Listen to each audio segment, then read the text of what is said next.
తాకట్లో ఉన్న బంగారాన్ని విడిపించి ఆ రోజున మార్కెట్ ధర కట్టి మిగిలిన డబ్బును మీకు అందిస్తుంది కొమ్మూరి గోల్డ్.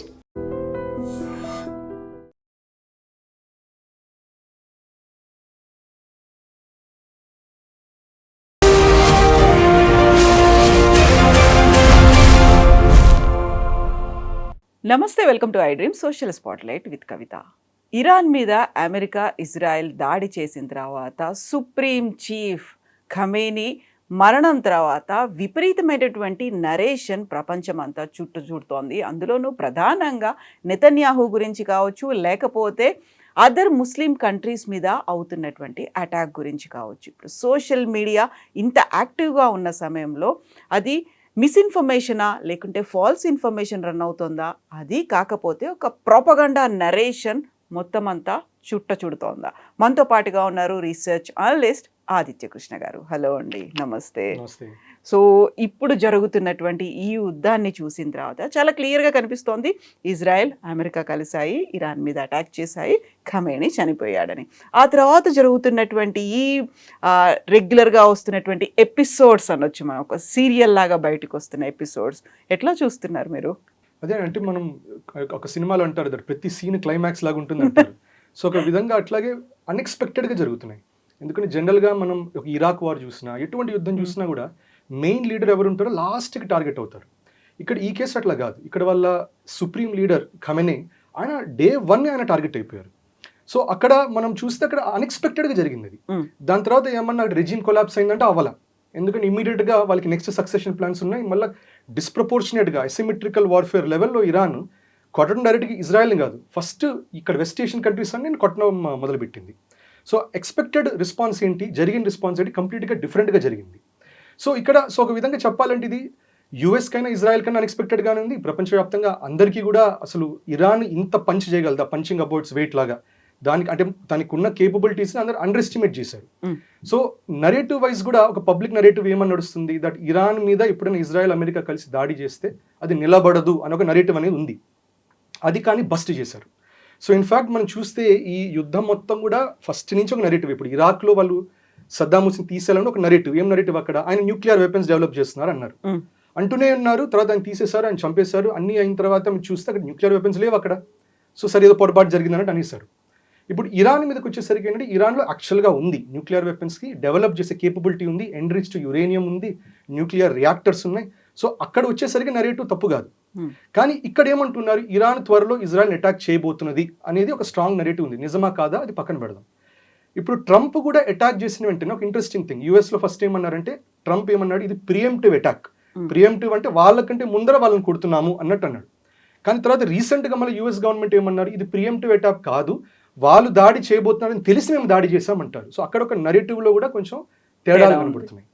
సో ఇక్కడ వార్ అనేది ఎప్పుడు జరిగినా కూడా, ఇప్పుడు ఆపరేషన్ సింధూర్ అయినా ఏదైనా కూడా యుద్ధం అనేది జరిగేటప్పుడు, యుద్ధం అనేది ప్లెయిన్ మిలిటరీ కాదు. మనం అనుకుంటే యుద్ధం అంటే ఇప్పుడు సినిమాలు ఎట్లా చూపిస్తారు, ఖడ్గాలు పట్టుకొని ధనుషులు పట్టుకొని వెళ్ళడం అట్లా చూపిస్తారు. సో ఫిజికల్ గా జరగట్లేదు అసలు. So war is not always physical, multiple layers లో ఉంటాయి. దాంట్లో ఎకానమిక్ వార్ ఉంటుంది, ట్రేడ్ వార్ ఉంటుంది, సైబర్ వార్ ఉంటుంది, సైబర్ వార్ఫేర్ ఉంటుంది. సైబర్ వార్ఫేర్ టెక్నాలజికల్ వార్ఫేర్ అనే దాని కిందకు వస్తుంది. అక్కడ సైబర్ వార్ వస్తుంది. తర్వాత నరేటివ్ ప్రొపగండా వార్ వచ్చి ఇవన్నిటి తర్వాత వచ్చేది మిలిటరీ వార్ వస్తుంది మనకి. సో ట్రేడ్ వార్ తెలిసిందే, ట్రంప్ ఎప్పటి నుంచో ట్రేడ్ వార్ చేస్తున్నాడు, అందుకని ట్రేడ్ వార్ అన్నారు. అది ఉత్తినే పెట్టిన పేరు కాదు, అది యాక్చువల్గా వారే, అది టారిఫ్స్ పెట్టాలి, కానీ వార్ కిందకే వస్తుంది. అదని చేస్తూనే ఉన్నాడు అది. సో చిన్నగా టెక్నాలజీ వైజ్ కూడా సైబర్ అటాక్స్ చేయటం. ప్లస్ ఇప్పుడు నిన్ననే అన్నారు, నిన్న కువైట్లో 3 F-15s పడిపోయాయి. F-15 పడిపోవడం చాలా పెద్ద విషయం అది. సో దీనికి కొంతమంది ఏమంటారంటే, దీంట్లో ఇది రెడార్ సిస్టమ్ని ఇరాన్ టార్గెట్ చేసేసరికి కన్ఫ్యూజన్ వచ్చింది అంటారు. సో వాళ్ళ నరేటివ్ ఏంటి, దట్ ఇరాన్ రెడార్ సిస్టమ్స్ని ఫినిష్ చేయడం వల్ల F-15కి అర్థమవక పడిపోయాయని. ఇంకో నరేటివ్ ఏంటి, కువైట్ వాళ్ళు ఏమన్నారు, మేమే ఫ్రెండ్లీ ఫైర్లో మేమే పడేసుకున్నాం, ఇరాన్ చేసింది ఏం లేదు అంటారు. అదొక నరేటివ్. సో ఇక్కడ టెక్నాలజీ వార్ఫేర్ కూడా జరిగింది, ప్రొపగాండా వార్ కూడా జరుగుతుంది. సో ఇప్పుడు దీంట్లో ఆపరేషన్ సింధూర్ పేరు ఒకటి చెప్పాను. అప్పుడు మీకు గుర్తుంటే ఒక స్పెసిఫిక్ డే అక్కడ జరిగిన 3-4 రోజుల్లో ఒక స్పెసిఫిక్ డే సడన్గా మీడియా మొత్తం బర్స్ట్ అయింది. భారత్ మీడియా కరాచీ అయిపోయింది, లాహోర్ అయిపోయింది, ఇస్లామాబాద్ అయిపోయింది, ఇక్కడ పోర్ట్స్ అన్ని ముంచేసాం అవన్నీ చెప్తున్నారు. అది అయిన వెంటనే ఇమ్మీడియట్గా చాలామంది ట్విట్టర్లో మన వాళ్ళే భారతీయులు ఏమన్నారంటే, ఇన్ని అబద్ధాలు ఎందుకు స్ప్రెడ్ చేస్తున్నాం, ఇవన్నీ అబద్ధాలు అని చెప్పడం మొదలుపెట్టారు. కానీ పాయింట్ ఏంటంటే అక్కడ మనం మరి భారత్ నుంచి దాని ప్రాపగాండా వార్ దానికి నడవాలి. ఇప్పుడు పాకిస్తాన్ కూడా చేస్తుందండి, 6060 అంటుంది. అంటే మేము 6 రఫేల్స్ని పడేసాం అంటారు. సో వాళ్ళ నరేటివ్ వార్ జరుగుతున్నప్పుడు, ప్రాపగాండా జరుగుతున్నప్పుడు భారత్ కూడా చేయాలి. మరి సో మనం భారత్ని విమర్శించాల్సిన అవసరం లేదు. అట్లాగే ఇప్పుడు ఇరాన్, ఇజ్రాయెల్ అండ్ యుఎస్ దాంట్లో కూడా చాలా నెరేటివ్స్ అనేవి జరుగుతున్నాయి. ఇప్పుడు కొన్ని వెరీ ఇంట్రెస్టింగ్ నెరేటివ్స్. ఇప్పుడు యుఎస్లో కూడా ఒక డొమెస్టిక్ నెరేటివ్స్ కొన్ని నడుస్తున్నాయి. డెమోక్రాట్స్ ఏమని చెప్తున్నారు, దట్ ఇన్నాళ్ళు 40 సంవత్సరాల నుంచి నెటన్యాహును ప్లస్ ఇజ్రాయెల్ అడుగుతున్నది, మీరు కలవండి మాతో, యుఎస్ కలిస్తే వెళ్ళి మనం ఇరాన్ని దాడి చేద్దామని 40 సంవత్సరాల నుంచి జరుగుతున్నది. కానీ ఇప్పుడే ఒప్పుకున్నాడు ట్రంప్. ఎందుకు అంటే కొంతమంది ఏమంటారంటే ఇది ఎప్స్టైన్ ఫైల్స్ వల్ల అది కవర్ చేయడానికి, లేకపోతే ఎప్స్టైన్ ఫైల్స్ని ఒక బ్లాక్మెయిల్ లాగా వాడి చేశారు అంటున్నారు. ఓకే, ఇజ్రాయెల్ బ్లాక్మెయిల్ చేసింది, ట్రంప్ లొంగాల్సిన పరిస్థితి వచ్చింది. ట్రంపే కాదు, entire US administration. Trump is only the face. So చాలా మంది ఇన్వాల్వ్ అయినారు యుఎస్లో. సో అది లొంగాలి అని చెప్పి చేశారు అంటారు. సో అందుకని కొంతమంది ఏమంటారు, అమెరికా దీనికి పెట్టిన పేరు ఆపరేషన్ ఎపిక్ ఫ్యూరీ. సో కొంతమంది దానికి విమర్శించే వాళ్ళు ఏమంటారంటే ఈఎఫ్, ఎపిక్ ఫ్యూరీ. ఈఎఫ్ అంటే ఎప్స్టైన్ ఫైల్స్ కూడా కదా. సో ఆపరేషన్ ఎప్స్టైన్ ఫైల్స్ ఇది అని అదొక నెరేటివ్. అది లోకల్ గా వాళ్ళు పొలిటికల్ గా ఎఫెక్ట్ చేసేటటువంటి నెరేటివ్.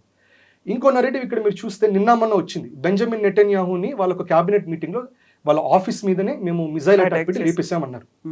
తర్వాత ఇమ్మీడియట్ గా కొన్ని ఒఫీషియల్స్ ఇజ్రాయెల్ వాళ్ళు స్టేట్మెంట్స్ ఇచ్చినప్పుడు నెటన్యాహు రాలా, వేరే వాళ్ళు వచ్చిస్తున్నారు. సో చూసావా నెటన్యాహు అయిపోయింది అన్నారు. సో ఈ నెరేటివ్ ఇరాన్ స్ప్రెడ్ చేసింది. కానీ ఇంకా of course end of the day మళ్ళీ నెటన్యాహు వచ్చారు, మాట్లాడారు, అది బస్ట్ అయింది ఆ నెరేటివ్. కానీ ఎందుకు చేయాలి నెరేటివ్? దాంతో ఏంటంటే ఇజ్రాయెల్ కన్నా, యుఎస్ కైనా, వెస్టర్న్ ఏషియన్ నేషన్స్ కన్నా కూడా వాళ్ళ కాన్ఫిడెన్స్ పడిపోవాలి. దట్ ఇరాన్ ఇంత పెద్ద దిగ్గజుల్ని కొట్టింది అని చెప్పి కాన్ఫిడెన్స్ ని కొలాప్స్ చేయాలి. ఎగ్జాక్ట్లీ, ఎందుకంటే ఇజ్రాయెల్ అనేది ఒక latest equipment, defence systems, mechanisms అవన్నీ ఉన్నాయి. ఆ తర్వాత యుఎస్ దగ్గర కూడా అలాంటి ఎక్విప్మెంటే ఉంది, అదే అందరికీ డిస్ట్రిబ్యూట్ చేస్తుంది, సప్లైలు చేస్తుంది అనుకున్నప్పుడు ఇరాన్ దగ్గర ఏమీ లేదు అనుకున్నారు. అసలు ఇమ్మీడియట్ గా లొంగిపోతుంది, ఆ మొత్తం కుప్పకూలిపోతుంది అనుకునే సిచ్యువేషన్లో ఇప్పటికి కూడా కంటిన్యూ అవుతుంది కదా. కరెక్ట్. సో అదే మీరు చూస్తే in fact western Asian major nations, UAE అయినా, బహ్రెయిన్, ఖతార్, కువైట్, సౌదీ అయినా కూడా ఎప్పుడు ఒక నరేటివ్ ఉంది. ఆ నరేటివ్ ఏంటి, that they are very safe. ప్రపంచంలో ఎక్కడ లేని సేఫ్టీ అక్కడ ఉంది. సో వాళ్ళ నరేటివ్ని ఎట్లా పుష్ చేశారు, అది దట్ యుఎస్ మాకు డిఫెన్స్ ఇస్తున్నది, యుఎస్కి ఇన్పెనట్రబుల్ డిఫెన్సెస్ ఉన్నాయి, ఎటువంటి మిజైల్ ల్యాండ్ అయ్యే అవకాశమే లేదు అనే ఒక విషయం యుఎస్ యుఏఈకి సెల్ చేసింది. యుఎస్ ఖతార్, బహ్రెయిన్కి ఇచ్చింది. ఖతార్, బహ్రెయిన్, యుఏఈ ప్రపంచవ్యాప్తంగా చెప్పింది. దానివల్ల వాళ్ళు కూడా ఏం చేస్తారు, ఇప్పుడు భారత్ని కొంతమంది విమర్శిస్తారు, మనకి దుబాయ్లోని ఇన్ఫ్రాస్ట్రక్చర్ లేదు, వాళ్ళ లాంటి బిల్డింగ్స్ లేవు, రోడ్స్ లేవు. సరే, టు సమ్ ఎక్స్టెంట్ కరెక్టే, అక్కడ ఉన్న సివిల్ డిసిప్లిన్ అవన్నీ కూడా మనకు తక్కువే. కానీ ఒక విషయం చెప్పాలంటే వాళ్ళు ఆ లెవెల్లో అటువంటి సిటీ కట్టారంటే ఎందుకంటే డిఫెన్స్ స్పెండింగ్ అంత లేదు. వాళ్ళకి డిఫెన్స్ స్పెండింగ్ ఎందుకు లేదంటే మొత్తం అమెరికా చూసుకుంటుంది కదా. సో అది పెట్టారు. ఇప్పుడు దానివల్ల ఏమైంది, బాగా బిజినెస్కిను, తర్వాత లైఫ్ స్టైల్కిను అన్నిటికీ అందరూ అక్కడ వెళ్ళి సెటిల్ అయ్యారు. కానీ ఇప్పుడు ఇరాన్ చేసిన దానివల్ల ఆ నెరేటివ్ కూడా బ్రేక్ అయింది, that UAE is not safe and ఈ మీ డిఫెన్స్ సిస్టమ్స్ అన్ని నిలబడతాం గ్యారంటీ లేదు. In fact almost 900 missiles and drones పడ్డాయి యుఏఈ మీద. ఇజ్రాయెల్ కంటే ఎక్కువ దాడులు కూడా యుఏఈ నుంచి జరిగింది. సో ఇదన్నీ దేనికి ఎందుకు చేస్తారంటే, పాయింట్ 1, అక్కడ అమెరికన్ బేసెస్ ఉన్నాయి. సో అమెరికన్ బేసెస్ ఉండటం వల్ల ఇరాన్ చెప్పడం ఏంటి, అమెరికన్ బేస్ మీ దగ్గర ఉందంటే మీరు వాళ్ళతో ఉన్నట్టే. ఇప్పుడు ఎట్లా అంటే మన దగ్గర కూడా ఎవరన్నా తీవ్రవాదులు, ఉగ్రవాదులు ఎవరన్నా ఇంట్లో కూర్చొని వాళ్ళు ఏమైనా బాంబులు ఇవి తయారు చేసుకుంటుంటే పోలీసు వచ్చి ఇంటి మీద మొత్తం దాడి చేస్తారు. ల్యాండ్ ఓనర్ వచ్చి చెప్పలేదు, ఇది నా ఇల్లు కదా, నాకు సంబంధం లేదు అనడానికి లేదు, నువ్వు ఎందుకు ఇచ్చావు మరి రెంట్ తనకి. సో ఆ లాజిక్తో వెళ్ళి వాళ్ళు ఫస్ట్ అమెరికన్ బేస్ ఎక్కడున్నా టార్గెట్ చేయటం, అది బ్రేక్ చేయటం అనేది జరుగుతున్నది. సో ఇప్పుడు ఈ నరేషన్ అనేది విపరీతంగా బిల్డ్ అవుతోంది అనుకున్నప్పుడు ఏది నిజం ఎలా తెలుస్తుంది అంటారు? ఇది జనరల్గా అదే అంటే ఇదే ఒక డిఫికల్ట్ సిచ్యువేషన్. ఇది హిస్టరీ అనేది అంటారు, హిస్టరీ ఇస్ రిటర్న్ బై విక్టర్స్ అంటారు. హిస్టరీ మొత్తం ఒక నెరేటివే. ఫర్ ఎగ్జాంపుల్ ఇప్పుడు మనకి మన స్కూల్ టెక్స్ట్ బుక్స్లో కూడా నేతాజీ సుభాష్ చంద్రబోస్ జీ ఆయన ఒక ప్లేన్ క్రాష్ చనిపోయారు అన్నారు. ఈ నెరేటివ్ స్ప్రెడ్ అవుతుంది, రకరకాల కమిషన్స్ చేస్తున్నాయి, తర్వాత చాలా కమిషన్స్ నో అని కూడా అంది, నిజం కాదని కూడా అంది. గుమ్నామీ బాబాలా ఉన్నారు అని అదన్నారు, సైబీరియా ప్రిజన్ లో ఉన్నారన్నారు. ఇప్పుడు ఇది ఎప్పుడైనా ఎవరైనా ఆర్టీఐ చేసి అడిగితే, మన గవర్నమెంట్, సెంట్రల్ గవర్నమెంట్ అడిగితే వాళ్ళు రిఫ్యూజ్ చేస్తున్నారు. మేము దీనికి రెస్పాన్స్ ఇవ్వలేము, ఎందుకంటే ఇంటర్నేషనల్ రిలేషన్స్ దెబ్బతింటాయి, రెస్పాన్స్ ఇవ్వలేము అన్న మాట అయితే అంటున్నారు. సో ఇక్కడ end of the day Netaji Subhash Chandrabose ఎటువైపు ఉన్నారు ఆయన? ఇప్పుడు యుద్ధం జరిగినప్పుడు ఎలైట్ ఫోర్సెస్, యాక్సిస్ పవర్స్ ఉంది World War II అప్పుడు. సో ఇక్కడ నెహ్రూజీ అయినా లేకపోతే గాంధీజీ అయినా దేవర్ విత్ బ్రిటిష్కి సపోర్ట్ ఇచ్చారు, whether we like it or not. Netaji వచ్చేసరికి జపాన్, జర్మనీతో చేతులు కలిపారు, వాళ్ళు ఓడిపోయారు. సో నేతాజీ సుభాష్ చంద్రబోస్ భారత హితం కోసం, మన మంచి కోసం చేసినా కూడా, మన కోసం నిలబడినా కూడా unfortunately he was on the losing side. దానివల్ల ఇంకా నరేటివ్గా వాళ్ళ ఇష్టం, ఆయన చేసిందంతా ఇటువంటిది అని చెప్పి ఆయన సైడ్కి దోసేయటం అన్ని చేశారు. సో ఈ నరేటివ్ వార్ఫేర్లో ఏది నిజమో ఏది అబద్ధమో తెలియదు. ఇన్ఫాక్ట్ ఒకసారి యుద్ధం అయిపోయిన తర్వాత గెలిచిన వాడు ఎవడు ఉంటాడో వాడి నరేటివ్ అందరు నమ్మాల్సిందే, అదే డెఫినెట్గా ఎస్టాబ్లిష్. ఇప్పుడు హిట్లర్ ఏం చెప్పాడు, హిట్లర్ ఏం అనుకున్నాడు మనకు అనవసరం, కానీ ప్రస్తుతానికి మన టెక్స్ట్ బుక్లో ఏముందో అదే అందరు నమ్ముతారు. ఎందుకంటే చిన్నప్పటి నుంచి రుబ్బి అదే మన మైండ్లో పెడతారు. హిట్లర్ చేయలేదు, ఏం చేయట్లేదని నేను అనను, కానీ బట్ వీ డోంట్ నో ఆయన ఒరిజినల్ ఆలోచన ఏంటి అనేది we don't know. That is narrative warfare. కాకపోతే అది హిస్టరీ అనలేం కదా, ఒక పర్సెప్షన్స్ కింద వస్తాయి అవన్నీ కూడా. నేను ఎలా చూస్తున్నానో నేను అదే నమ్ముతానో అదే చెప్తున్నాను. Correct. But what exactly is happening అంటే అది ఎవరు చెప్పలేరు. అది ఇప్పుడు ఫర్ ఎగ్జాంపుల్ బుద్ధిజమే చూడండి. బుద్ధిజం మనకి చాలా మంది చదివేటప్పుడు ఇట్స్ అ పీస్ఫుల్ రిలీజన్, ఎప్పుడు వార్ఫేర్ లేదని అంటారు. కానీ చాలా హిస్టారికల్ రికార్డ్స్ ఏమని చెప్తుందంటే వాళ్ళు వార్ఫేర్ సెంట్రిక్ కూడా వెళ్ళారని కూడా అంటుంది. మళ్ళీ ఇంకొన్ని రికార్డ్స్ ఏమంటుంది, కాదు వాళ్ళ వల్ల క్షాత్రగుణం కొలాప్స్ అయింది అంటుంది. సో మీరు ఏ నరేటివ్ని పట్టుకుంటారో అదే ఎండ్ ఆఫ్ ద డే నమ్ముతారు. సో ఇది కూడా ఒక నరేటివ్ ఉంది భారత్లో, దట్ గాంధీజీ వల్ల మనకి భారత స్వతంత్రం వచ్చింది అంటారు. Definitely he has a great role in the భారతీయ ఫ్రీడమ్ స్ట్రగుల్లో, పొలిటికల్ మూవ్మెంట్ ఉంది, నో డౌట్. కానీ 1947లో భారత్కు వచ్చినప్పుడే మీకు 1947 తర్వాత మీకు మొత్తం వచ్చేసింది. మీకు వియట్నాం అవనివ్వండి, కంబోడియా అవనివ్వండి, మీకు వెస్టర్న్ ఏషియా మొత్తం అవనివ్వండి, అన్ని చోట్ల నుంచి వెళ్ళిపోయారు కొలోనియల్ పవర్స్. అంటే గాంధీజీ ఒక్కరు చేసిన దాని వల్ల ఎట్లయిపోయింది డీకాలనైజేషన్. సో దీనికి తర్వాత వచ్చింది, దాంట్లో యుఎస్ లో కూడా ఒక రిజల్యూషన్ పాస్ చేసింది యుఎస్ఏ. ఏమని పాస్ చేసిందంటే అప్పట్లో మేము బ్రిటిష్కి వరల్డ్ వార్ 2లో హెల్ప్ చేయాలంటే వరల్డ్ వార్ 2 అయిన తర్వాత మీరు డీకాలనైజ్ అవ్వాలి, డీకాలనైజేషన్ చేయాలని చెప్పి యుఎస్ కూడా ఒత్తిడి పెట్టింది అప్పట్లో. So it's part of that జరిగింది. కానీ నరేటివ్ వైస్ మనం ఇట్లా నమ్ముతాం. అందుకనే మనకి సింపుల్గా భారత్లో ఒకటి చేస్తాం మనం, హిస్టరీ మనకి హిస్టారికల్ రికార్డ్స్ ఉండవు చూడండి, మనకి చాలా మటుకు ఉండదు. బ్రిటిష్ వాళ్ళు చెప్పారు ఇది అశోకుడు చేశాడు, లేకపోతే సతవాహనులు ఇది కృష్ణదేవరాయది అని చెప్పారు. మనకి సింపుల్గా ఏం చేశారు, సో ఇవన్నీ ఉంటాయి, నిజాలేవో అబద్ధాలేవో తెలియదు, అందుకని మీరు ఇతిహాస అని ఒకటి ఉంటుంది. రామాయణ మహాభారతం ఇతిహాస ఇంతవరకు చదవండి, ఇతిహాస అంటే ఇట్లాగనే జరిగింది అంటారు. సో అందుకని ఎక్కువ బాధర్ అవ్వకండి, దీని మీద ధ్యాస పెట్టండి అని హిస్టారికల్గా అన్నారు. కానీ ఇవాళ మనం ఉన్న ప్రపంచంలో హోలిస్టిక్ ఎడ్యుకేషన్ ఫ్రేమ్వర్క్లో ఇతిహాసాన్ని మనం మిథాలజీ కింద పెట్టేశాము అండ్ మనం హిస్టారికల్ నరేటివ్స్ చూస్తున్నాం. ఇప్పటిదాకున్న హిస్టారికల్ నరేటివ్ మొత్తం కూడా బ్రిటిష్ వాళ్ళు, వెస్ట్ వాళ్ళు పెట్టింది. అందుకనే ఇప్పుడు మనం వెస్ట్ ఏషియా అంటున్నాం, మొన్నటిదాకా దాన్ని మిడిల్ ఈస్ట్ అని వాళ్ళం. అవును, అసలు మిడిల్ ఈస్ట్ ఏషియా ఎట్లా అయింది, ఏషియాకి ఎక్స్ట్రీమ్ వెస్ట్లో ఉంది కదా, మిడిల్ ఈస్ట్ ఎలా అయింది అది, రైట్. సో ఇది ఓవరాల్ మనం అందుకని హిస్టరీలో ఏది నిజం ఏది అబద్ధం చెప్పడానికి లేదు. అందుకనే ప్రజలు కూడా ఏం చేయాలంటే కొంచెం న్యూట్రల్గా ఉండాలి, కష్టం ఉండడం. పోలరైజ్ అయిపోయారు అందరూ కూడా. ఇప్పుడు ఫర్ ఎగ్జాంపుల్ ఇప్పుడు కూడా మనకి షియాస్ చాలా మంది బాధపడుతున్నారు, ఖమేనీ జరిగింది. కానీ భారత్లో చాలా మటుకు పోలరైజేషన్ అయిపోయింది. ఇది పొలిటీషియన్స్ వల్ల ఏం అవ్వాలా, పొలిటికల్ పార్టీస్ ఏం పోలరైజ్ చేయాల, మతపరంగానే అయిపోయింది, ప్రజల్లోనే అయిపోయింది. అట్లా ప్రజలు ఇప్పుడు ఒకే కమ్యూనిటీ ఉన్నా కూడా వాళ్ళ మధ్యలో అయిపోతుంది మళ్ళీ, లేకపోతే ఒకే చోట ఒకే కాస్ట్ ఉన్నా కూడా వాళ్ళలో కూడా 2 రకాలు ఉంటుంది. అది ఎటుదిరిగి అవుతుంది. అది పొలిటీషియన్స్ వచ్చి దాన్ని పొలిటికల్ నరేటివ్గా మారుస్తారు అంతే.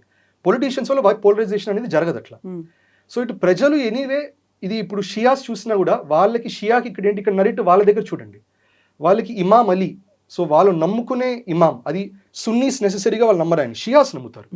ఆయన కూడా హోలీ మంత్ ఆఫ్ రమదాన్లో ఆయనకి యుద్ధంలో ఆయన షహీద్ అయ్యారు.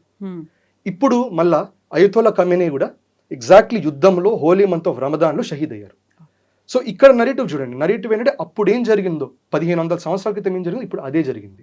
సో వార్ఫేర్లో ఇజ్రాయెల్కి యుఎస్కి ఎన్ని ఆయుధాలు, ఎన్ని అస్త్రాలు, ఎంత పవర్ ఉన్నా కూడా ఇరాన్ ఖమేనీ చేసిన ఆ మరణం వీర మరణం రేంజ్ లో అది ఫుల్ ఆన్, అది ఎటువంటి స్పిరిచువల్ గానే రిలీజియస్ గానా ఎటువంటి ఫర్వర్ వస్తుందంటే ప్రాణం పోయినా పర్వాలేదు అనే రేంజ్ లో ఉంటారు.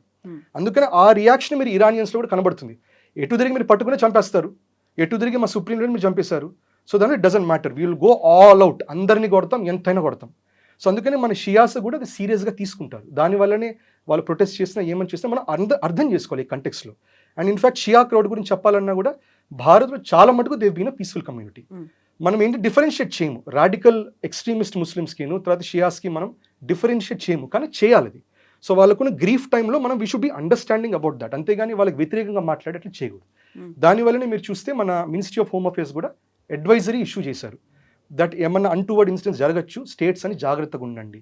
అన్టువర్డ్ ఇన్సిడెంట్స్ ఎవరు చేస్తారు, ఐఎస్ఐ లాంటి వాళ్ళు, లేకపోతే అట్ సమ్ లెవెల్ సిఐఏ లాంటి వాళ్ళు కూడా విచ్ భారత్ని టార్గెట్ చేసేవాళ్ళు షియాస్ చేసే ప్రొటెస్ట్లో ఏమైనా అన్టువర్డ్ ఇన్సిడెంట్ చేయటం, ఇట్లాంటివి చేసిన వెంటనే ఎక్స్ప్లోడ్ అయిపోతుంది, కంట్రోల్ బయటికి దాటిపోతుంది. సో దానికి మనందరం కూడా జాగ్రత్త పడాలి. సో ఇప్పుడు నెరేటివ్ బిల్డింగ్ అనుకున్నప్పుడు ఫస్ట్ ఎవరు అనౌన్స్ చేశారు, అది కూడా ఒక ప్రపగండా లాగే అవుతోంది అనుకున్నా, అఫీషియల్గా రాలేదు. ఇప్పటికి కూడా ఒక ట్రంప్ ఒక ఫోటో చూశాడు అనేది, ఆయన్ని కంప్లీట్గా బ్యాండ్ చేసేసి పెట్టింది, ఒక స్ట్రెచర్ మీద బెల్ట్తో కట్టేసినటువంటి ఒక ఫోటో మాత్రమే చూపించా తప్ప కన్ఫర్మ్డ్గా అఫీషియల్గా రాలేదు. సో ఆ ఒక స్పెక్యులేషన్స్ అనేవి కూడా కొనసాగాయి కదా. కరెక్ట్. ఎప్పుడైనా కూడా ఒక మెయిన్ లీడర్కి ఏమన్నా అయినప్పుడు ఎప్పుడు కొంచెం టైం అనేది పడుతుంది, ఎందుకంటే వాళ్ళ సక్సెషన్ ప్లాన్స్ చూసుకోవాలి. ఇంకోటి ఏంటంటే అవతల పార్టీని వాళ్ళు కొంచెం కన్ఫ్యూజన్లో పెట్టాలి, జరిగిందా లేదా, నిజంగా అయ్యిందా లేదని వాళ్ళకి తెలియాలి. కానీ వీళ్ళ కేసులో వాళ్ళకి తెలిసిపోయింది, ఎందుకంటే ఇరాన్లో కూడా చాలా మటుకు మొసద్ ఏజెంట్స్ మొత్తం ఆక్యుపై చేశారు హై లెవెల్లో. సో దానివల్ల ఏమంటారంటే ఇరానియన్స్ కంటే కూడా మొసద్ క్వాలిటీ ఫోటోలు వెళ్ళిపోయాయి అంటారు. అంటే ఏ లెవెల్లో అక్కడ ఆ పొజిషన్స్లో ఏ లెవెల్లో వాళ్ళు ఇన్ఫిల్ట్రేట్ అయిపోయారంటే లిటరల్గా లైవ్గా ఫోటోలు తీసుకుని పంపించారంటారు. సో ఇది ఇరాన్ వైపు నుంచి దే టుక్ దేర్ టైం, ఒక 24 hours 48 hours తీసుకున్న తర్వాత వాళ్ళు డిక్లేర్ చేసి 40 hours ఆఫ్ మార్నింగ్ అని చెప్పారు. ఇన్ఫ్యాక్ట్ ఇక్కడ కూడా ఇరాన్ వాళ్ళకు భలే ఇంట్రెస్టింగ్గా చెప్పారు. ఇది నిజమా వాస్తవమా కాకపోయినా నరేటివ్ వైజ్ ఎంత పవర్ఫుల్లో చూడండి. వాళ్ళు ఏమంటారంటే ఖమేనీ దగ్గరికి వెళ్ళి ఇజ్రాయెల్ ఇప్పుడు యుద్ధం చేయబోతున్నది, మన మీద ఏరియల్ అటాక్స్ జరగబోతున్నాయి, మీరు దయచేసి మీరు దేశాన్ని వదిలేసి త్వరగా మీరు వెళ్ళిపోండి అంటే అప్పుడు ఖమేనీ ఏమన్నారు అని వాళ్ళు అంటారు అట్లా, దట్ ఇక్కడ మన దేశంలో ఉండే 9 కోట్ల జనాభాని ఇంకో దేశాన్ని పంపించి అప్పుడు నేను కదులుతానని అని అన్నారంటారు. Every life matters. దాని తర్వాత నేను సో అది సాధ్యం కాదు కదా, ఒక పని చేయండి మీరు, లేకపోతే ఇక్కడ బంకర్లోకి వెళ్ళండి, బంకర్లో ఉండండి అంటే ఇక్కడ ఉన్న 9 కోట్ల మందిని బంకర్లో పెట్టండి అప్పుడు వెళ్తాను అని ఒక మాట అన్నారు అని. ఇది నిజంగా జరిగిందా కాదా ఇవన్నీ పక్కన పెడదాం, కానీ ఆ నరేటివ్ కూడా ఎంత పవర్ఫుల్ నరేటివ్ చూడండి. అది ఆ ఫైటింగ్ స్పిరిట్ తీసుకురావడానికి ఇరాన్ పెట్టినటువంటి నరేటివ్ చూడండి. సో ఇది యూఎస్కి ఇప్పుడున్న ప్రాబ్లం ఏంటంటే US is always great at narrative. US చేసే నరేటివ్ వార్ఫేర్ ఎవరు చేయలేరు. ఇన్ఫాక్ట్ భారత్ మీద కూడా ప్రతి క్షణం నరేటివ్ వార్ఫేర్ చేస్తుంటుంది. కాంగ్రెస్ ఉన్నప్పుడు బూతులు తిడుతూనే ఉంది, Bharat is the rape capital of India అని కాంగ్రెస్ ఉన్నప్పుడు అట్లా ప్రమోట్ చేసింది. ఇక్కడ బీజేపీ వచ్చినట్టు Bharat is now becoming India is becoming fascist government అని అది కూడా ప్రమోట్ చేస్తున్నది. కానీ ఇప్పుడు యూఎస్ ఎటువంటి పరిస్థితిలో ఉంది, ట్రంప్ చేసే యూటర్న్స్కి ఆయన మాట్లాడేది ఎవ్వరూ పట్టించుకోవట్లేదు, ఆయన ఏం చెప్పినా కూడా ఏం అంత సీన్ లేదు అన్నట్టు అయిపోయింది. సో నరేటివ్ వార్ఫేర్ ఇప్పుడు కొంచెం యూఎస్ కొంచెం డౌన్ అయ్యింది, కానీ వాళ్ళని ఎప్పుడు మనం తక్కువ అంచనా వేయకూడదు. సో ఇప్పుడు మళ్ళీ మోదీ వెళ్ళొచ్చారు, ఇజ్రాయెల్లో 2 రోజుల పర్యటన చేసుకొని వచ్చారు. ఆ తర్వాతే ఇవన్నీ ఆపరేషన్ వాళ్ళు అనుకున్నట్టుగా రోరింగ్ లయన్ ఇజ్రాయెల్ అనుకున్నట్టుగా. సో మోదీకి కూడా తెలుసు ఏం జరగబోతోంది, అందుకే మనం కొంచెం సైలెంట్గా ఉన్నాం, కండెమ్ చేయలేదు, దాన్ని స్వాగతించలేదు అనేది. నిజమేనా? ఇది కూడా ప్రోపగండానేనా? ఇది యాక్చువల్గా అండి ప్రతి ఇంటెలిజెన్స్ ఏజెన్సీకి, ప్రతి ఫంక్షనింగ్ డెమోక్రటిక్ ఇన్స్టిట్యూషన్స్కి వాళ్ళకి ఆల్రెడీ తెలిసే ఉంటుందండి, ఇది జరగబోతుంది తెలుసు. అంతెందుకు మీకు నెల క్రితమే మీకు యూఏఈ నుంచి వాళ్ళు అసలు వాళ్ళ క్రౌన్ ప్రిన్స్, వాళ్ళ sheikh, main sheikh Mohammed bin Zayed వీళ్ళందరూ కూడా భారత్కు వచ్చి జనరల్గా మాత్రమే ఉండేళ్ళాడు. అంతే, ఎవరన్నా వచ్చినప్పుడు ఫస్ట్ రాష్ట్రపతి భవన్కి వెళ్తారు, మంచిగా డాన్స్ ఉంటే, ప్రోగ్రామ్లు ఉంటే, ఫుడ్ ఉంటుంది, చిన్నగా అట్లా కాదు, ల్యాండ్ అవ్వడం, హోటల్ కూడా కాదు, స్ట్రేట్ వెళ్ళిపోవడం, మోదీజీని కలవడం, స్ట్రేట్ వెళ్ళిపోవడం, ఎయిర్పోర్ట్ నుంచి వెళ్ళిపోవడం. సో అక్కడ ఏం జరిగిందో మనకి ఇంకా కరెక్ట్గా తెలియదు. వాళ్ళు చెప్పింది ఏదో ఉంది, ట్రేడ్ డీల్స్ ఇవే అన్నారు, కానీ that is not the reality. So అక్కడ ఆల్రెడీ అసెస్మెంట్ అనేది ఆల్రెడీ జరిగిపోయింది, ఏం జరుగుతుందో జరిగిపోయింది. సో అందరికీ తెలిసిందే, మోదీజీకి తెలుసు, రష్యాకి తెలుసు, చైనాకి తెలుసు, ప్లస్ ప్రతి ఇంటెలిజెన్స్ ఏజెన్సీలో మన వాళ్ళు ఉంటారు, మన దాంట్లో వాళ్ళ వాళ్ళు ఉంటారు, అన్ని షేరింగ్ జరుగుతుంటుంది. సో మోదీజీ అక్కడికి వెళ్ళడం కూడా ఆ టైమింగ్ కూడా ఇట్స్ ఎసెన్షియల్ యుద్ధం మొదలవక ముందరే ఒక విధంగా ఇజ్రాయెల్ యుఎస్ మీరు రండి అని చెప్పి పిలిచి అక్కడ జరిగింది, ఇంటెలిజెన్స్ బ్రీఫింగ్ అనేది జరుగుతుంది. కానీ ఇక్కడ మనం చూస్తే ఈ సినారియో నరేటివ్ మొత్తం చూస్తే ఇన్ఫాక్ట్ మనకు కూడా చాలా మంది షియాస్ అప్సెట్ అయ్యేటటువంటి నరేటివ్ అవ్వచ్చింది.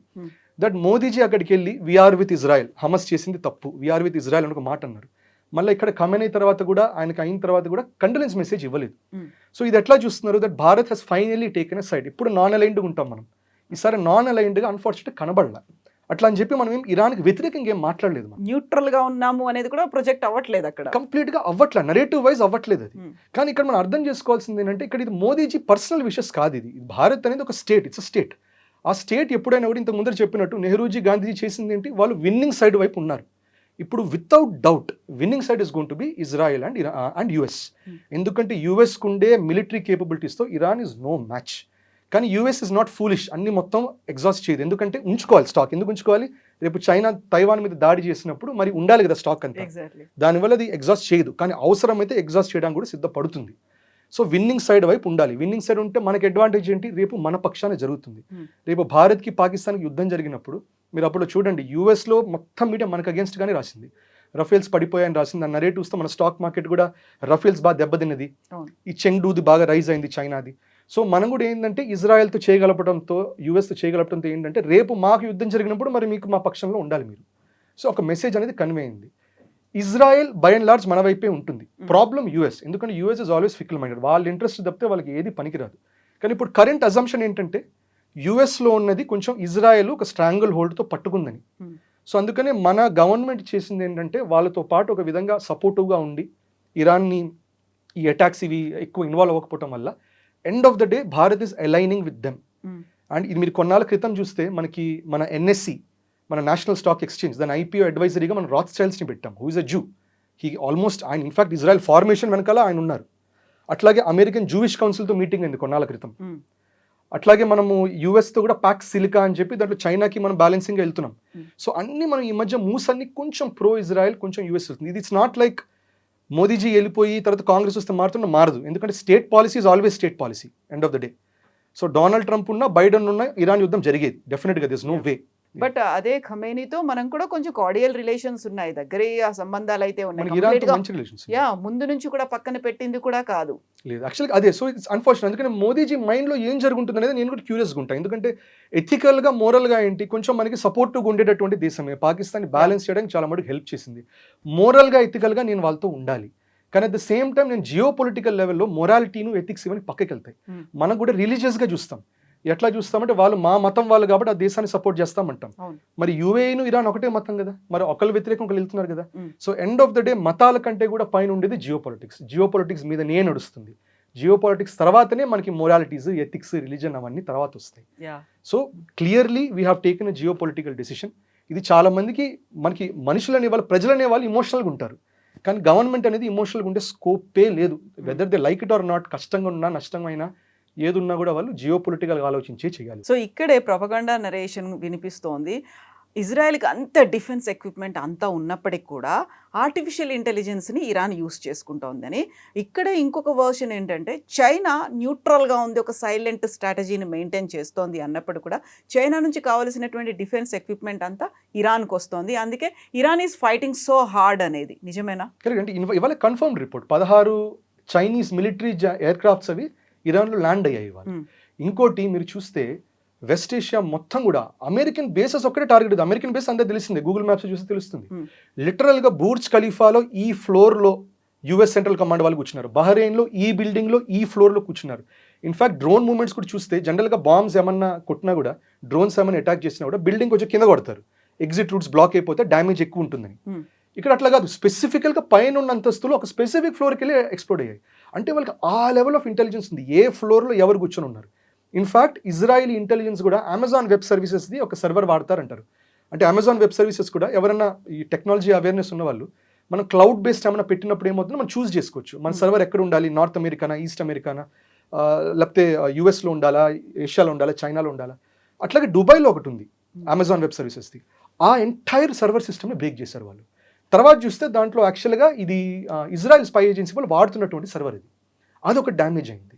ఇప్పుడు దానిపైన ఒకటి మనకి ఇటు సూయజ్ కెనాల్ మీదుగా రెడ్ సీ మీదుగా కొన్ని కేబుల్స్ ఉన్నాయి, ఇంటర్నెట్ కేబుల్స్. ఇప్పుడు యెమెన్ వాళ్ళు అదే చెప్తున్నారు, నెక్స్ట్ ఎస్కలేషన్ ఆఫ్ వార్. ఇప్పుడు వార్ కూడా ఇరాన్ చేస్తున్నది, కానీ ఇరాన్కి గుర్తుపెట్టుకోవాలి మనం, యెమెన్లో వాళ్ళకి హూతీస్ ఉన్నారు, మనకి ఇటువైపు లెబనాన్ వైపు హెజ్బొల్లా ఉంది, గాజాలో టు సమ్ లెవెల్ ఇంకా స్మాల్ లెవెల్ ఆఫ్ హమస్ ఉంది. వాళ్ళు ఇంకా ఫుల్ ఫోర్స్ అటాక్ చేయట్లా. సో వాళ్ళు అటాక్ చేయాలని నెక్స్ట్ అండర్ వాటర్ కేబుల్స్ని అటాక్ చేస్తారు, మనకు కూడా ఇంటర్నెట్ డిస్ట్రప్షన్స్ అవుతాయి. సో ఇంత లెవెల్లో వాళ్ళకి ఇంటెలిజెన్స్ ఎవరో అయితే ఇస్తున్నారు, ఎగ్జాక్ట్గా ఈ పాయింట్స్లో ఉన్నాయని. అది ఇరాన్ ఒక్కటి దానివల్ల సాధ్యం కాదు, రష్యాను ఇస్తున్నది, చైనాను ఇస్తుంది. ఇన్ఫాక్ట్ ఇరాన్ వార్ని ఇరాన్ వర్సెస్ ఇజ్రాయెల్ వార్ కరెక్టే, కానీ యాక్చువల్ మేజర్ వార్ ఇక్కడ US versus China, that is the war. So వెనిజువెలాని అవుట్ చేసిన, ఇరాన్ మీద దాడి చేసిన, అది చైనాని బ్యాలెన్స్ చేయడానికి, చైనా ఆయిల్ సప్లైస్ని కంప్లీట్గా కట్ ఆఫ్ చేయడానికి. ఇన్ఫాక్ట్ మనకి స్ట్రెయిట్ ఆఫ్ హార్మూజ్ ఉంది, స్ట్రెయిట్ ఆఫ్ హార్మోజ్ నుంచి వచ్చే ఆయిల్లో 50% ఆయిల్ కన్సంప్షన్ లేదు చైనాకి. సరే 40% భారత్ కూడా వస్తుంది, కానీ 50% చైనాకే దెబ్బతింటుంది. సో ఇదంతా ఈ వార్ఫేర్ మొత్తం చైనా కూడా ప్రాక్సీగా చేస్తున్నది, యూఎస్ కూడా ప్రాక్సీగా చేస్తున్నది. ఇప్పుడు వెస్ట్ ఏషియా అంటుంది నువ్వు ప్రాక్సీగా చేయడం నువ్వు డైరెక్ట్గా ఫైట్ చేయొచ్చు కదా అని. సో అందుకని ఇప్పుడు యూఎస్ మీద ప్రెషర్ పెరుగుతుంది. So end of the day this is watts actually happening. So what is the stand of Russia? Russia ఏం చేస్తుంది? రష్యా కూడా సైలెంట్గానే చూస్తోంది, కండెమ్ చేస్తోంది, అండ్ అమెరికాకి ఇజ్రాయెల్కి యాంటీగానే ఉందని అనిపిస్తోంది. రష్యా హెల్ప్ చేస్తుందా ఇరాన్కి? రష్యా 100% హెల్ప్ చేస్తుంది. సో యాక్సెస్ చాలా క్లారిటీగా ఉంది. Iran, Russia, China, north Korea ఒకవైపు ఉన్నారు. నార్త్ కొరియా క్లారిటీగా అన్నారు, అవసరమైతే మేము న్యూక్స్ కూడా ఇస్తామన్నారు. చైనా క్లారిటీగా సపోర్ట్ చేస్తుంది, రష్యా కూడా సపోర్ట్ చేస్తుంది, కానీ న్యూట్రల్గా ఉన్నారు టు సమ్ ఎక్స్టెంట్. ఆ న్యూట్రాలిటీ కూడా it's a very diplomatic thing. So ఇప్పుడు మనకు కూడా, ఇప్పుడు భారత్ కూడా ఖమేనీది అయినందుకు మన కండోలెన్స్ ఇవ్వలేదు అనేది పబ్లిక్లో ఇవ్వలేదు, బ్యాక్ ఛానల్ ఏం జరుగుతుందో మనకి తెలియదు, అవంతా సీక్రెట్గా జరిగే వాటిలో జరుగుతాయి, రైట్. సో ఇరాన్ కూడా మనల్ని ఏమి భారత్కి వ్యతిరేకంగా ఏం రాయలా, ఇండియా హ్యాస్ బిట్రేడ్ అని ఏం మాట అనలేదు, రైట్. సో ఇంకోటి మనం గుర్తుపెట్టుకోవాల్సింది ఇట్లాంటి విషయాల్లో, దట్ ఈ డిప్లొమాటిక్గా జరిగేవి సైలెంట్గా ఎందుకు జరుగుతాయి అంటే, ఇంతకుముందు ఆఫ్ఘనిస్తాన్లో మనం ఘనీతో బాగా క్లోజ్గా ఉండేవాళ్ళం. తర్వాత ఏమన్నాడు, తాలిబాన్ వస్తే అయిపోయింది, భారత్ పని అయిపోయింది, ఇంకా దాడి చేస్తారని. కానీ తాలిబాన్కి మనకి మంచి రిలేషన్ ఉంది, తాలిబాన్ వాళ్ళు ఇన్ఫాక్ట్ మన సపోర్ట్ తీసుకొని పాకిస్తాన్ దాడి చేస్తున్నారు అని అంటారు. పాకిస్తాన్ నిజమో కాదు పక్కన పెడదాం అని అంటారు వాళ్ళు. సో రష్యా కూడా ఇర్రెస్పెక్ట్ ఆఫ్ వాట్ దే సే వాళ్ళు అనేదంతా పొలిటికల్ అండ్ డిప్లొమాటిక్. ఫ్రాంక్గా చెప్పాలంటే సపోర్ట్ అనేది 100% ఉంది. అంతెందుకు చాలా మటుకు వాళ్ళు షహీద్ డ్రోన్స్ అని ఉంటాయి. ఇప్పుడు వాళ్ళు అంటున్నారు డైలీ, అంటే వాళ్ళకి ప్రతిరోజు వాళ్ళు they can manufacture hundreds and hundreds of Shahed drones. ఆ technology in a way Russian technology అని అంటారు. So anyway that is also the technology transfer జరుగుతూనే ఉంది, ప్రొపగాండా జరుగుతూనే ఉంది. సో వార్ అనేది ఆన్ ద గ్రౌండ్ చేసే వాళ్ళే కాదు, మనం ఇందాక అనుకున్నట్టు ఎకానమికల్గా, ట్రేడ్గా, టెక్నాలజీగా అండ్ ప్రొపగాండా, ఇవన్నిట్లో చైనాను సపోర్ట్ చేస్తుంది, రష్యాను సపోర్ట్ చేస్తుంది. అవసరమైతే మిలిటరీగా కూడా దిగుతారు, కానీ it's not just now. So propaganda narration గురించి మాట్లాడుకున్నప్పుడు చాలా పెద్ద ఎత్తున డిస్కషన్ అవుతుంది సోషల్ మీడియాలో. ఇవన్నీ అవుతున్నాయి ఏంటంటే ఆయిల్ అండ్ న్యాచురల్ గ్యాసెస్ ఇవన్నీ రావట్లేదు కాబట్టి మన దగ్గర అవన్నీ స్టోరేజ్ కెపాసిటీ తగ్గిపోతుంది, ఇమ్మీడియట్గా కష్టం అయిపోతుంది. ఇది కనుక ట్రంప్ చెప్పినట్టుగా ఒక 3-4 వీక్స్ అనేది కంటిన్యూ అవుతాయి, మన దగ్గర ఉన్నటువంటి నిల్వలు అన్నీ పోతాయి, ధరలు పెరిగిపోతాయి, ఆ తర్వాత ట్రాన్స్పోర్ట్ సిస్టమ్ ఎఫెక్ట్ పడుతుంది, బంగారం, వెండి ఇలాంటివన్నీ పెరిగిపోతాయి. ఇది ప్రాపగాండానే నిజం జరుగుతుందా? ప్రాపగాండా కాదు, ఇట్స్ అ గుడ్ అనాలిసిస్. ఎందుకంటే ఇది ఫ్యాక్ట్ అది. ఎందుకంటే మనకి కూడా 40% ఆయిలే కాదు, మనకి న్యాచురల్ గ్యాస్ కూడా మనకి స్టేట్ ఆఫ్ హార్మోజ్ మీదనే వస్తుంది. అదే ఇప్పుడు బ్లాక్ ఉంది. బ్లాక్ అంటే వాళ్ళు ఫిజికల్గా బ్లాక్ చేయలేదు, 2-3 షిప్స్ని పేల్చేశారు. న్యాచురల్గా ఇన్సూరెన్స్ కంపెనీస్ అన్నాయి ఇప్పుడు ఏమన్నాయంటే, ఇప్పుడు మీరు వెళ్తే మేము ఇన్సూరెన్స్ అయితే ప్రీమియం మేము కట్టము, మీ ఇష్టం అన్నారు. సో దానివల్ల న్యాచురల్గా బ్యాక్ ఆఫ్ అవుతారు, ఎందుకులే మనకి అని. సో దానివల్ల మనకి ఉన్న స్టాక్ పైలు కూడా 70 to 74 డేసే మనకి స్టాక్ పైల్ అనేది ఉంటుంది. కానీ అలా అని చెప్పి భారత్ ప్రిపేర్డ్గా లేదని కాదు, ఎందుకంటే this was a war bound to happen అన్నప్పుడు మనం ఆల్రెడీ యూఎస్తో వెనిజువేలన్ ఆయిల్ గురించి మాట్లాడుతున్నాం. ఆల్రెడీ ట్రంప్ కూడా కన్ఫర్మ్ చేశాడు, వెనిజువేలన్ ఆయిల్ అమ్మబోతున్నాం అనేది చెప్పాడు. ఇంకోటి ట్రంప్ అప్పట్లో అన్నాడు, ఇది కొంచెం ఎగ్జాజరేషనే, భారత్ మనకి next couple of years $500 billion మనకి డబ్బులు ఇచ్చి తీసుకుంటారేమో అన్నారు. ఎగ్జాజరేషన్ లాగా ఉంది కానీ ఒక విధంగా మన ఆయిల్ ఇంపోర్ట్స్ చూసుకుంటే మనం ఒక విధంగా వాళ్ళ నుంచి వెనిజువేలా ఆయిల్ తీసుకున్నా కూడా ఒక విధంగా అది మ్యాచ్ అవుతుంది. సో మనకి వెనిజువేలన్ ఆయిల్ ఇంకా నడుస్తునేది, రష్యన్ ఆయిల్ ఇంకా నడుస్తునేది. ఇప్పుడు ఎవరైనా రష్యన్ ఆయిల్ ఆపండి అంటే ఇంకోటి very important point which Bharat did very nicely, యూరోప్కి చాలా మటుకు ఆయిల్ డిపెండెన్సీ ఉన్నది రష్యన్ ఆయిల్ మీదనే. ఇప్పుడు వాళ్ళకి middle eastern oil, western Asian oil కూడా ఆగిపోతుంది. సో ఇప్పుడు వాళ్ళకి యూరోప్ ఎక్కడి నుంచి ఆయిల్ వస్తుంది, భారత్ నుంచి వస్తుంది. భారత్కి ఆయిల్ ఎక్కడి నుంచి వస్తున్నది, అది రష్యా నుంచి వస్తుంది, రష్యా నుంచి ఇరాన్. సో మనం అక్కడ వాళ్ళ నుంచి ఆయిల్ తీసుకొని జామ్నగర్లో ఇక్కడ రిఫైన్ చేసి యూరోప్కి పంపిస్తున్నాం. సో విచ్ మీన్స్ మనకే కాదు, మనకి నష్టం కలిగిందంటే వాళ్ళకి అంతకంటే పెద్ద నష్టం. ఇంకోటి ఒక నరేటివ్ ఒకటి ఉంది, నరేటివ్ కూడా కాదు, ఇది కూడా ఇట్స్ గుడ్ అనాలిసిస్, దట్ ఇప్పుడు స్ట్రెయిట్ ఆఫ్ హార్మోజ్ బ్లాకేడ్ వల్ల ఆయిల్ బ్యారెల్ ప్రైస్ $65 నుంచి ఆల్రెడీ $75-80 దాకా వెళ్ళింది, అది $150 అవుతుంది. ఇది జరిగితే భారత్కి 13,500 కోట్లు దాకా మనకి ఎక్స్పెన్స్ పెరుగుతుంది అంటారు. అది నిజమే, కానీ మళ్ళా మనం రిఫైన్డ్ ఆయిల్ ఎక్స్పోర్ట్ కూడా చేస్తున్నాం. మరి ఎక్స్పోర్ట్ చేస్తున్నప్పుడు అక్కడ కూడా బిల్లు పెంచుతాం మనం. సో అది మనకి అంత నష్టం కాదు, కొంచెం నష్టం ఉంటుంది, కానీ అది మళ్ళీ బ్యాలెన్స్ అనేది అవుతుంది. సో ప్రభుత్వం కూడా ఏది యూనిడైరెక్షన్ చూడదు. మనం అనాలిసిస్ చేసేటప్పుడు పక్షం తీసుకుంటాం, I pro government or anti government. Congress కూర్చుందంటే నేను అగేన్స్ట్, నేను ఫార్. బీజేపీ కూర్చుంటే అగేన్స్ట్, ఫార్. అట్లా కాకుండా న్యూట్రల్గా చూసుకుంటే ప్రభుత్వంలో it is not just BJP and Congress, bureaucrats ఉన్నారు, రకరకాల థింక్ ట్యాంక్స్ ఉన్నాయి, రకరకాల ఫారెన్ ఎక్స్టర్నల్గా సపోర్ట్ చేసే వాళ్ళు ఉంటారు. వీళ్ళందరి ఇన్పుట్స్ బేసిస్ మీదనే ప్రభుత్వం అనేది నడుస్తుంది. మీడియా నరేషన్ ఇది ప్రొపగాండానా నిజమా తెలియదు, కానీ third world war is loading అనేది, అది రాబోతుంది ఖచ్చితంగా, అనివార్యంగా మూడో ప్రపంచ యుద్ధం వస్తుంది అనేది. రైట్. సో ఇది కూడా మూడో ప్రపంచ యుద్ధం అంటే ఏంటనేది ఆలోచించాలి. ఇప్పుడు ఇన్ టర్మ్స్ ఆఫ్ మనం అనుకున్నట్టు ఒక 5 level వార్ఫేర్లో ట్రేడ్ వార్ ఎనివే జరుగుతుంది, టారిఫ్స్ పెడుతున్నాడు. రెండోది మనకి ఈ ఎకానమిక్ వార్ అనేది జరుగుతూనే ఉంది, శాంక్షన్స్ ఇవన్నీ రష్యా మీద ఉంది, అన్ని ఇరాన్ మీద శాంక్షన్స్ ఉన్నాయి, నడుస్తూనే ఉన్నాయి. ఇది టెక్నాలజీ వార్ జరుగుతూనే ఉంది, రెడార్ సిస్టమ్స్ని టార్గెట్ చేస్తున్నాం. అంతెందుకు ఢిల్లీ మీద కూడా, ఢిల్లీ ఎయిర్పోర్ట్ కూడా రిపోర్ట్స్ ఇచ్చింది, జీపీఎస్ స్పూఫింగ్, జీపీఎస్ ఫేకింగ్ జరగడం జరుగుతున్నది. అంటే మన ఫ్లైట్లో ల్యాండ్ అయ్యేటప్పుడు రన్వే లేకపోయినా రన్వే ఉన్నట్టు కనబడటం, సిస్టంలో బిల్డింగ్ లేకపోయినా బిల్డింగ్ ఉన్నట్టు కనబడటం. It's very dangerous. ఇది ఎనీవే టెక్నాలజీ వార్ఫేర్ కూడా జరుగుతుంది. ఇది పాకిస్తాన్ చేస్తుందా, సిఐఏ చేస్తుందని పక్కన పెడదాం. ఇంకోటి సింపుల్ థింగ్, పాకిస్తాన్ సిఐఏ విడిగా చెప్పక్కర్లా. పాకిస్తాన్ అనేది వేరే దేశం కాదండి, పాకిస్తాన్ ఇస్ బేసికలీ యుఎస్ ఎక్స్టెన్షనే పాకిస్తాన్. అందుకని ఒక common narrative which I believe, very strongly believe is, ప్రపంచంలో ఉన్నది 4-5 సావరిన్ దేశాలు మాత్రమే ఉంది. అది US, Israel, China, Russia, Bharat. ఇది కాకుండా ఎటువంటి సావరిన్ నేషన్ అనేది లేదు. సావరిన్ అంటే దాని డ్యూటీస్, దాని పొలిటికల్ అఫేర్స్ అది డీల్ చేస్తుంది అంతే. పాకిస్తాన్ కూడా A to Z యుఎస్ చెప్పిందే చేస్తుంది, వేరే ఆప్షనే లేదు. పాకిస్తాన్ ప్రజలకి ఇరాన్ సపోర్ట్ చేయాలని ఉంది, కానీ పాకిస్తాన్ ప్రభుత్వం ఏం చేస్తుంది, ఆల్వేస్ అమెరికాకే సపోర్ట్ చేస్తుంది, ఆప్షనే లేదు వాళ్ళకి. రైట్. సో మనకి ఓవరాల్ ఇది చూసినా కూడా, so media wise whatever narratives are happening, మనకి ఏమి మనం వింటున్నా కూడా కొంచెం న్యూట్రల్గా వినాలి, మనం పొలిటిసైజ్ అవ్వకుండా. ఇన్ఫాక్ట్ మనకు కొంచెం ఉంటుంది, మన పొలిటికల్ బయాస్ అనేది ఉంటుంది. మనం ఆ యాంగిల్లో చూడకుండా కొంచెం న్యూట్రల్గా చూడటానికి ట్రై అన్నది చేయాలి మనం. వస్తుందా రాదా వరల్డ్ వార్? వరల్డ్ వార్ అనేది మనం చెప్పాలంటే చెప్పలేమంది అది. In fact 4 levels of war is already happening. మిలిటరీగా చెప్పాలంటే West Asia's burning, US attack అయితే NATO will involve. So essentially that is also going to be part of it. NATO involve అయితే China కూడా ఇన్వాల్వ్ అవుతుంది, రష్యా కూడా in some way involve అవుతుంది. Bharat operation Sindoor 2.0 అంటే భారత్ పాకిస్తాన్ కూడా అవుతుంది. సో వరల్డ్ వార్ అనే మూవ్మెంట్ వైపు వెళ్తుంది, కానీ technical in it's already happening. World war అనేది ఆల్రెడీ జరుగుతున్నది మనకి. సో మీడియాలో people may say it is happening, people may say it is not happening. అది మనం we have to just wait and watch. కానీ ఆస్ట్రాలజికల్ ప్రెడిక్షన్స్లో అయితే ఉంది అంటున్నారు, ఆస్ట్రాలజికల్గా అయితే ఉంది అంటున్నారు, అనలిస్ట్ కూడా జరుగుతుంది అంటున్నారు. But let us see. I don't think అది వరల్డ్ వార్ 2 లెవెల్ అవ్వకపోవచ్చు, but let's see. Thank you so much Aditya garu. Thank you.